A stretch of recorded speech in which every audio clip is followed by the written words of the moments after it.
Hi అండి. అస్సలాము అలైకుం.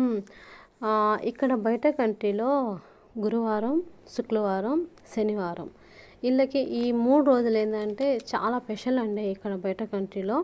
ఎందుకంటే 5 రోజులు స్కూల్ ఉంటాయి.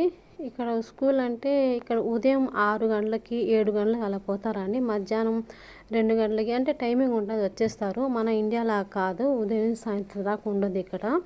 కానీ గురువారం వస్తే గురువారం సాయంత్రం నుంచి ఇంకా ఫ్రీ. ఇంకా రేపు శుక్రవారం కదా, స్కూల్ లేదు. అందువల్ల ఏంటంటే వీళ్ళు బయటకు పోవాలి, తిరగాలి, తినాలి, తాగాలి. అందరూ ఒక గ్యాదర్ అవుతారు. నేను చెప్పాను కదా, అందరూ మొత్తం ఒక దగ్గర గ్యాదర్ అయ్యి ఏదైనా పెళ్లి విషయాలైనా పార్టీ అయినా మొత్తం చెప్పుకుంటారు. అలాంటప్పుడు ఏంటంటే ఇవి చాయ్ హవా, స్పెషల్గా చాయ్ హవా అండి. మన మన ఇండియాలో మన ఇంటికి ఎవరైనా వస్తే మనం ఫస్ట్ ఏంటంటే టీ చేపిస్తాం కదా, పాల టీ చేస్తాం. పాల టీ చేసి వాళ్ళు పెట్టి స్వీటో హాటో ఉంటే వాళ్ళు పెడతాం కదా. అలాగేంటంటే వీళ్ళు పోయినా కానీ వేరే ఇంటికి, వేరే వాళ్ళు మా ఇంటికి వచ్చినా కానీ, అంటే గల్ఫ్ కంట్రీలో వచ్చినా కానీ ఇలా కంపల్సరీ వీళ్ళకి చాయ్ హవా అనేది వీళ్ళకి సాంప్రదాయం. ఇక్కడ బయట కంట్రీలో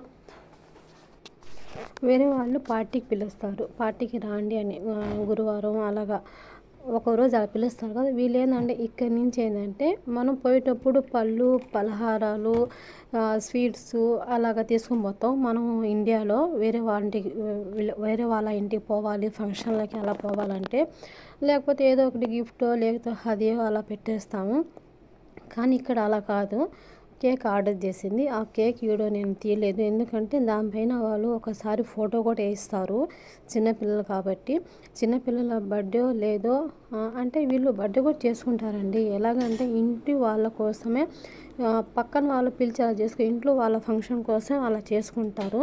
చెప్తారు కానీ బర్త్డే అలా చేసుకోకూడదని ఉంది మన సాంప్రదాయంలో. కానీ వీళ్ళు ఏంటంటే వాళ్ళకే పార్టీలు అంటే ఫోటోలు అలా లేకుండా ఇంట్లో వాళ్ళ ఫోటోలో తీసుకొని ఫోన్లో తీసుకొని అలా వాళ్ళే తినడానికి. అంటే మా సారు, మా మేడం, మా బాబు వాళ్ళు ముగ్గురు పోయేసి అది ఇచ్చేసారు. అది కేకు అది జింజమియా అంటారు, అది ప్లాస్కో అండి. ప్లాస్కో కూడా ఇచ్చేస్తారు వాళ్ళు. అంటే ఒక్కొక్క డబ్బులు అయితే అలాగే ఎంచుకుంటారు, లేకపోతే వద్దులే అంటే రిటర్న్ ఇచ్చేస్తారు. ఇంకా వీళ్ళ ఫ్యామిలీ కాబట్టి వీళ్ళు పోయినప్పుడు మళ్ళీ రిటర్న్ ఇచ్చేస్తారు వాళ్ళు. అలాగండి ఇక్కడ బయట కంట్రీలో. నా ఛానల్ కానీ మీకు నచ్చితే లైక్ అండ్ సబ్స్క్రైబ్ చేసుకోండి ప్లీజ్.